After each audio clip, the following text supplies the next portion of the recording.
ഇതിന് ശേഷം മയ്യിത്ത് നിസ്കാരത്തിൽ ഇമാം നിൽക്കേണ്ട രൂപമാണ് ഷെയ്ഖ് വിശദീകരിക്കുന്നത്. വസ്സുന്നതു അൻ യഖിഫൽ ഇമാമു ഹിദാഅ റഅസി റജുലി വവസതിൽ മർഅ. മയ്യിത്ത് നിസ്കാരത്തിൽ പുരുഷന്റെ മയ്യിത്താണെങ്കിൽ ഇമാം എവിടെയാണ് നിൽക്കേണ്ടത്? തലയുടെ ഭാഗത്താണോ മയ്യിത്തിന്റെ മധ്യഭാഗത്താണോ? തലയുടെ ഭാഗത്താണ് എന്ത് ചെയ്യേണ്ടത്? ഇമാമ് നിൽക്കേണ്ടത്. പെണ്ണിന്റെ മയ്യിത്താണെങ്കിൽ മധ്യഭാഗത്തുമാണ് ഇമാമ് നിൽക്കേണ്ടത്. وأن يكون الرجل مما يلي الإمام إذا اجتمعت الجنائز والمرأة مما يلي القبلة. ഇനി ഒന്നിലധികം മയ്യിത്തുകളുണ്ട്. അത് ആണിൻ്റെയും പെണ്ണിൻ്റെയും മയ്യിത്തുണ്ട്.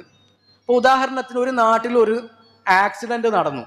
അപ്പോൾ ആ കുടുംബത്തിലെ സഹോദരി മരിച്ചിട്ടുണ്ട്, സഹോദരനും മരിച്ചിട്ടുണ്ട്. അപ്പോൾ രണ്ട് മയ്യിത്ത് വരുമ്പോൾ ഒന്നിലധികം മയ്യിത്തുകൾ ഉണ്ടെങ്കിൽ എല്ലാ മയ്യിത്തിനും വേറെ വേറെ നിസ്കരിക്കുക എന്നതിനേക്കാളും അഫ്ദൽ എന്താണ്?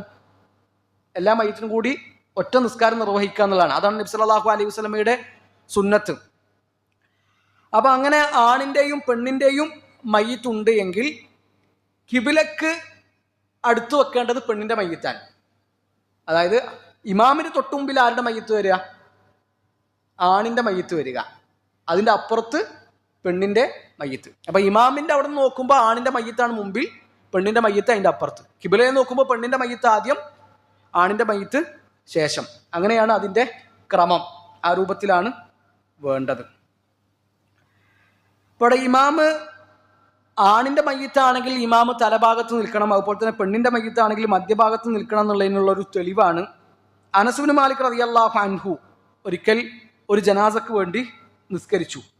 ഫഖാമ ഇൻദ റഅസിഹി. അപ്പോൾ ആ മയ്യിത്തിന്റെ തലഭാഗത്താണ് അദ്ദേഹം നിന്നത്.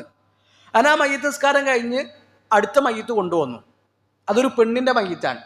അപ്പോൾ അനസ് ഇബ്നു മാലിക് റളിയല്ലാഹു അൻഹു ആ മയ്യിത്തിന്റെ മധ്യഭാഗത്ത് നിന്നിട്ടുമാണ് നിസ്കരിച്ചത്. അപ്പോൾ ഇത് കണ്ടു നിന്ന ആൾക്കാർ ചോദിച്ചു, എന്താണ് ഇങ്ങനെ?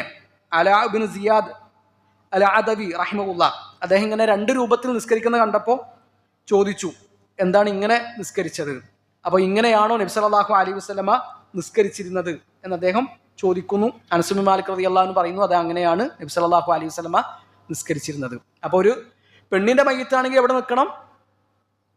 മധ്യഭാഗത്ത് നിൽക്കണം. ആണിന്റെ മയ്യിത്താണെങ്കിൽ തലയുടെ ഭാഗത്തും നിൽക്കണം. അതാണ് സുന്നത്ത്.